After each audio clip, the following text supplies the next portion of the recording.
உணர்வு முஸ்லிம் சமுதாயத்தின் நம்பர் 1 தமிழ் வார இதழ். உறங்கி கிடந்த முஸ்லிம்களின் உணர்வுகளை தட்டி எழுப்பதில் 13 ஆண்டு கால வரலாற்று சாதனை படைத்த ஒரே இதழ். ஷைத்தான் அல்லாஹ்விடம் நான் இவ்வுலகத்தில் அதிகம் பேரை வழிகெடுப்பேன் என அல்லாஹ்விடம் சவால் விட்டுள்ளான். அப்போது நல்லடியார்களை ஷைத்தானால் வழிகெடுக்க முடியாது என அல்லாஹ்விடம் கூறி தன் தோல்வியை ஒப்புக்கொண்டுள்ளான். அந்த நல்லடியார்கள் யார்? அல்லாஹ் திருமறையில் குறிப்பிடுபவர் யார் அப்படின்னு கேட்டிருக்காங்க. அதாவது அல்லாஹ்விடத்தில் அவன் வெளியே எங்க சொர்க்கத்தை விட்டு நீங்க வெளியே போங்க அப்படின்னு அல்லாஹ் வெளியே அனுப்பிய உடனேயே அவன் என்ன சொல்றான்? அவர்களுக்கு இந்த மக்கள் நீ யார காரணம் காட்டி என்ன வெளியாக்குன?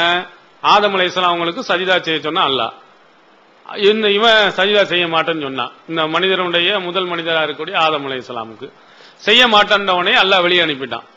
அப்போ ஷைத்தான் என்ன சவால் விடுகிறான்டா, நீ யார் காரணத்துக்காக வேண்டி என்னை வெளியாக்குனியோ அவங்களுக்கு கெட்ட எல்லா விஷயங்களையும் நல்லதாக என்ன செய்வேன்? காட்டுவேன். அத்தனை பேர்களையும் நான் வழிகெடுப்பேன் அப்படின்னு சொல்லிட்டு அவனே ஒப்புக்கொறான். இல்லா இபாதக்க மின்ஹும் அல் முஹ்லசீன். அதுல உங்கள யார் உன்னுடைய அடியார்கள்ல இஹ்லாஸோடு மன தூய்மையோடு நடக்கிறார்களோ அவர்களை தவிர மற்ற எல்லாத்தையும் நான் வெளியெடுத்துருவேன் அப்படின்னு சொல்றான். இந்த நபர்கள் அப்துல் காதரை நான் வெளியெடுக்க முடியாது, அப்துல் ரஹ்மான வெளியெடுக்க முடியாது, தனி பேரை யாரையும் சொல்ல. முஹ்லசின் இஹ்லாஸோடு மன தூய்மையோடு யார் நடக்கிறார்களோ அவர்களை நான் என்ன செய்வேன்? வெளியெடுக்க என்னால் முடியாது அப்படின்னு சொல்றோம். மன தூய்மையாக நடக்கக்கூடியவர்கள் இறை தூதர்களை சொல்லலாம். அதே மாதிரி நல்லடியார்கள் என்று குர்ஆன்ல சொல்லப்பட்டவர்களை சொல்லலாம். அதே மாதிரி நம்மில் இருக்கக்கூடியவர்கள் யாரெல்லாம் இஹ்லாஸுக்காக வேண்டி அல்லாஹ்வுக்காக மட்டுமே யார் நடந்து கொள்கிறார்களோ அவங்களை எல்லாம் ஷைத்தான் எதுவுமே செய்ய முடியாது. நீங்க யார் இஹ்லாஸுக்காக வேண்டி நடக்கலையோ அவர்களை ஷைத்தான் ரொம்ப லேசாக வெளியெடுத்துருவான்.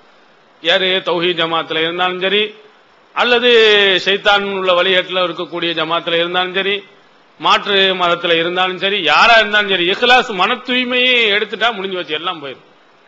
உதாரணத்துக்கு நீங்க சொல்லணுமே ஆனால் நிறைய பேர்களை நீங்கள் பார்க்கலாம்.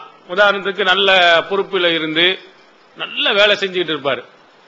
அந்த பொறுப்பில் வேலை செய்து கொண்டு இருக்கக்கூடியவர் ஏதாவது ஒரு பிரச்சனையில அவரை மாத்திட்டு ஒரு தலைவரா போட்டுட்டாங்கன்னு வச்சுக்கிறோங்க. உடனே என்ன செஞ்சிடறாரு? ஒரு சிலர்கள் என்ன செய்கிறார்கள்? உடனே இந்த ஜமாத்தை விட்டு அந்த அடுத்த ஜமாத்துல போய் இருந்துறது. எங்கடா நமக்கு ஜமாத்து தலைவர் பதவி கிடைக்கும், செயலாளர் படகுன்னு அங்க போய் சேர்ந்துடுறது. அங்க போய் சேர்ந்து எதையெல்லாம் இங்க கூடாதுன்னு சொன்னாரோ அதை பூரா அங்க கூடுன்னு சொல்றது. எதையெல்லாம் கூடாதுங்கிறத கூடும் என்று சொல்லி மார்க்கத்துக்கு முரணாக பேச ஆரம்பிக்கக்கூடியவர் நிறைய பேர் நீங்க பார்க்கலாம். என்ன காரணம்? இஹ்லாஸ் இல்ல, மன தூய்மை இல்ல. ஒரே சண்டை நடக்கு, பிரச்சனை பண்றது. இந்த அழகான ஒரு பில்டிங் இப்ப கட்டியிருக்காங்க, எவ்வளவு அழகா இருக்குது. ஒரு 12-15 லட்சம் ரூபாய்க்கு மேல இதற்கு செலவழிச்சிருக்காங்க. இது செலவழித்தவர், இதுக்காக வேண்டி முயற்சி செய்தவர்கள் ஒரு 4-5 பேர்கள் இருக்கலாம். ரொம்ப கஷ்டப்பட்டு இருக்கலாம், சிரமப்பட்டு இருக்கலாம். இப்ப என்ன செஞ்சு அதுக்கடுத்து ஒரு பொதுக்குழுவோ ஒரு செயற்குழுவோ கிளைன்னு வச்சுட்டு அவர் சரியா இது பண்ணல போலன்னு வேற ஆளு மாத்திட்டாங்கன்னு வச்சுக்கிறேன். உடனே என்னது கோபம் கொப்பளிச்சிருது சில ஆட்களுக்கு. இங்க இருக்குன்னு சொல்லல, பொதுவா உதாரணத்துக்கு சொல்றேன். என்ன செய்யறது? நான் எவ்வளவு கஷ்டப்பட்டேன், எவ்வளவு சிரமப்பட்டேன், என்னை இல்லாம அவனை போய் தலைவனா போட்டிருக்கான், இவனை போய் செயலாளரை போட்டிருக்கான், அவன் என்கிட்ட கணக்கு கேட்கறான், அதை ஒப்படைங்கிறான், இதை ஒப்படைங்கிறான்னு சொன்னாரேனா இஹ்லாஸ். எதுக்காக வேண்டி நம்ம இருந்தோம்? நம்ம இதை கட்டினது தௌஹீதின் முறைப்படி நடக்கணும், தொழுகை நடக்கணும், இதுக்கு கட்டணுமா? நான் தலைவரா இருக்கணுங்கிறதுக்காண்டி கட்டணுமா? நிறைய இடங்கள் அப்படி நடக்குது. அவ்வளவு தலைவராக எடுத்துட்டோம்னு சொன்னா அது எப்படி நடக்க போச்சு? ஒரே சவுண்ட், அது சரியில்லை இது சரியில்லைன்னு கூச்சல் இது போடுறதை நாம் பார்க்கிறோம். என்ன நினைக்கிறோம்? நம்ம என்ன நினைச்சோம்? தௌஹீது முறைப்படி அது நடக்கலன்னா கூச்சல் போடலாம், குழப்பம் பண்ணலாம். தௌஹீது முறைப்படி கரெக்டா நடக்குது, தொழுகை நடக்கிறது, இபாதத்து நடக்குது, பயான் நடக்கிறது, எல்லாம் நடக்குது. அல்ஹம்துலில்லாஹ் நம்மளும் இருந்து ஒரு கிளை நிர்வாகியாக ஒரு உறுப்பினராக இருந்து என்ன செய்யணும்? வேலை செய்யணும். யார் அப்படி வேலை செய்வாங்க? இஹ்லாஸோடு மன தூய்மையோடு யார் செஞ்சாங்களோ அவங்க செய்வாங்க. நம்ம இந்த கட்டடத்தை பில்டிங் கட்டி நான் தலைவராக வருவதற்கோ நான் அதிகாரம் பண்ணுவதற்கோ நான் வரல, நன்மையை எதிர்பார்த்து வந்தா நல்லா அல்ஹம்துலில்லாஹ் நல்லபடியா நடந்துச்சு, நல்லா நடந்து கொண்டு இருக்கிறது. நான் தலைவராக இருக்கணும்னு அவசியம் இல்லை, நான் உறுப்பினராக இருந்தா கூட வேலை செய்வேன். ஏன்னா என்ன உறுப்பினர் கூட இல்லாட்டா கூட இந்த பணிக்காக வேண்டி நான் வேலை செய்வேன் அப்படின்னு யார் இருப்பார்களோ அவனை ஷைத்தான் எதுவுமே செய்ய முடியாது.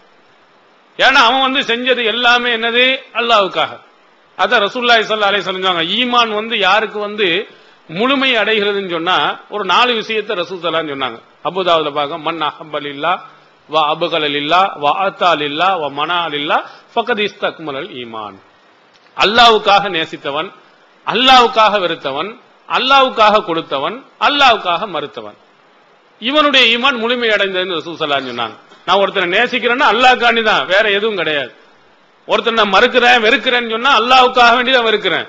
நான் வாரி வாரி கொடுக்கிறேன்னா அல்லாஹ்வுக்காண்டி தான் கொடுத்தேன். நான் ஒன்னு கொடுக்க மாட்டேன் என்று சொன்னால் அல்லாஹ்வுக்காண்டி தான் கொடுக்க மாட்டேன்னு சொன்னேன். இவன் தெரியவன் தெரியாதவன் அப்படின்னு இல்ல. என்னுடைய கூலிகள் அனைத்தும் அல்லாஹ், அங்க மறுமையில எனக்கு கொடு, அங்க சண்டை போடுவேன்.